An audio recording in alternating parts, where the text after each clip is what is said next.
Bismillahirrahmanirrahim. Assalamualaikum warahmatullahi wabarakatuh. Perkenalkan, saya Ridho Adi Saputra dari kelas PGMI 3C UIN Raden Mas Said Surakarta. Sekarang ini saya berada di Balai Desa, tepatnya Balai Desa Demangan. Tujuan saya di sini tak lain dan tak bukan adalah untuk memenuhi tugas UTS mata kuliah Geografi Kependudukan yang diampu oleh dosen Bapak Angga Dwi Prasetyo M Biotek. Pada kesempatan yang sedikit ini, saya akan menjelaskan tentang beberapa hal yang berkaitan dengan desa dan kelurahan, serta fungsi-fungsi keberadaan desa bagi masyarakat.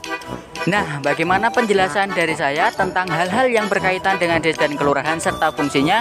Mari simak video berikut ini. Berikut ini adalah cuplikan balai desa dan juga kantor desa yang letaknya bersebelahan. Untuk melaksanakan berbagai macam administrasi yang ada di desa, seperti pelayanan surat menyurat, pencatatan informasi dan data tentang kegiatan pemerintahan desa, pencatatan informasi dan data tentang kependudukan, dan pencatatan informasi dan data pembangunan yang sedang direncanakan, sedang dilaksanakan, dan telah selesai dilaksanakan, maka diperlukanlah sebuah kantor desa bagi penyelenggara pemerintahan desa yang biasanya berlokasi bersebelahan dengan balai desa. Balai desa sebagai pusat dan simbol keberadaan pemerintahan desa. Sebagian besar dari masyarakat masih ada yang salah kaprah dalam hal membedakan antara desa dan kelurahan. Nah, sebenarnya apa sih yang membedakan antara desa dan juga kelurahan? Sebenarnya pada dasarnya desa dan kelurahan memiliki satu kesamaan, yakni desa dan kelurahan sama-sama berada satu tingkat di bawah kecamatan, yang mereka masing-masing memiliki hak otonom masing-masing. Nah, yang membedakan adalah kecamatan-kecamatan yang berada di sekitar pusat kota dalam hal penyelenggaraan pemerintahan yang berada di bawahnya biasanya menggunakan istilah kelurahan.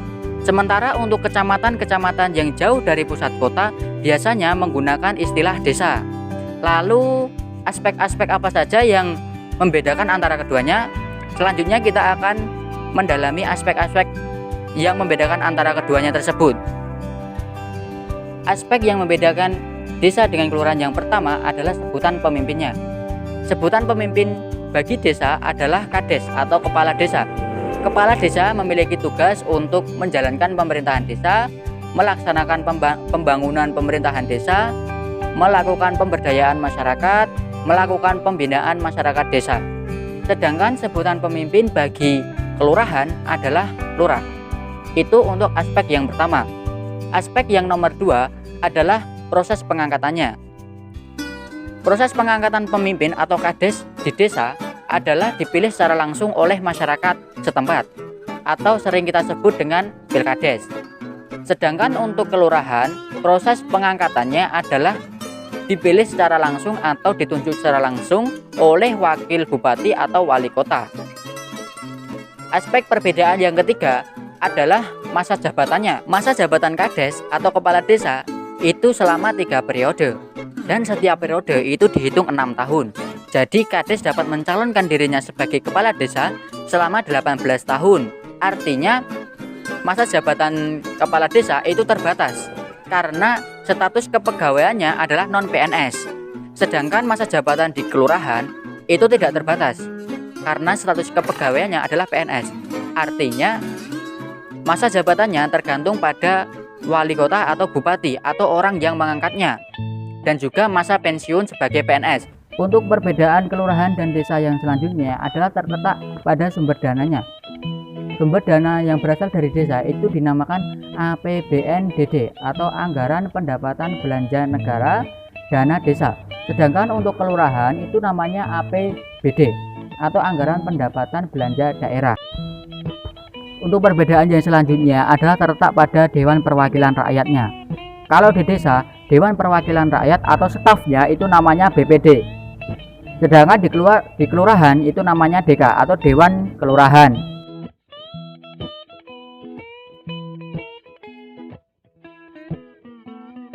Aspek yang membedakan antara desa dan kelurahan yang terakhir adalah hubungan masyarakat. Hubungan masyarakat desa dan kelurahan itu berbeda. Kalau di desa hubungan masyarakatnya cenderung lebih erat, sedangkan di kelurahan itu lebih renggang. Kenapa hal demikian bisa terjadi? Karena masyarakat di desa itu memiliki sifat hubungan yang Gemeinskap atau hubungan yang berlandaskan asas-asas kekeluargaan. Sedangkan kalau masyarakat di kelurahan itu memiliki sifat patembayan atau hubungan yang berlandaskan asas-asas kepentingan. Jadi masyarakat di perkotaan itu hanya berhubungan jika ada kepentingan saja. Sekarang kita akan membahas mengenai jenis atau bentuk birokrasi atau administrasi yang ada di desa. Istilah lainnya adalah pelayanan apa saja yang diberikan kepada masyarakat yang ada di desa. Pelayanan administrasi atau birokrasi dari desa untuk masyarakat yang pertama adalah pembuatan KTP. Pembuatan KTP ini menjadi penting bagi masyarakat yang sudah berumur 17 tahun untuk data kependudukan di desa, terutama nanti untuk data siapa saja yang berhak untuk mengikuti pemilu ataupun pilkades. Nah, pembuatan KTP ini juga memerlukan syarat-syarat tertentu seperti fotokopi KK, kemudian membawa pas foto dan lain sebagainya. Nah, selanjutnya pelayanan desa untuk masyarakat yang kedua adalah tentang surat keterangan lahir atau akte kelahiran. Salah satu tugas pemerintahan desa adalah menyediakan layanan atau mengurus akte kelahiran. Dalam mengurus akte kelahiran ke pemerintahan desa memerlukan beberapa persyaratan yang harus dibawa, seperti fotokopi surat nikah, fotokopi kartu keluarga, dan lain sebagainya. Kemudian yang ketiga adalah pelayanan desa yang selanjutnya adalah perubahan kartu keluarga. Jadi ketika seseorang anak dari satu keluarga itu sudah menikah, maka harus dibuatkan KK yang baru. Fungsi yang selanjutnya adalah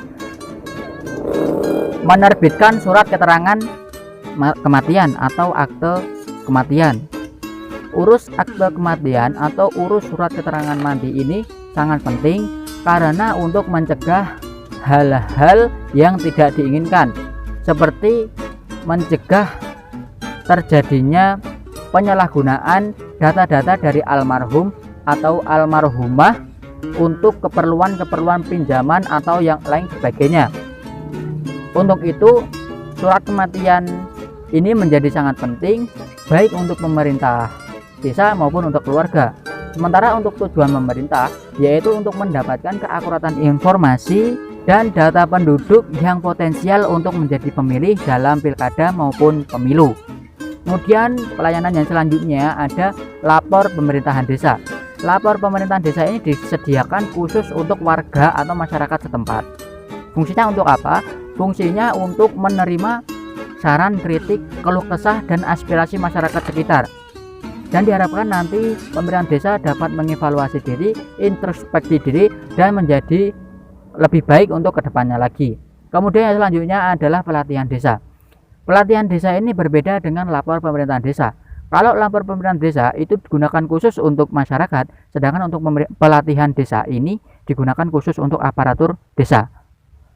Tujuan diadakan pelatihan desa ini adalah diharapkan semua peserta yang ikut pelatihan dapat mengetahui tugas, fungsi yang harus dilakukan di dalam pemerintahan desa, seperti sekretaris desa, KAUR Kesos, KAUR Ekbang, dan KAUR umum. Hal itu digunakan untuk menunjang atau meningkatkan profesionalitas staf yang ada di pemerintahan desa. Nah, teman-teman semua, itu saja yang dapat saya sampaikan. Masih banyak lagi pelayanan desa yang dapat kita manfaatkan sebagai masyarakat guna mempermudah aktivitas atau mempermudah administrasi yang kita perlukan.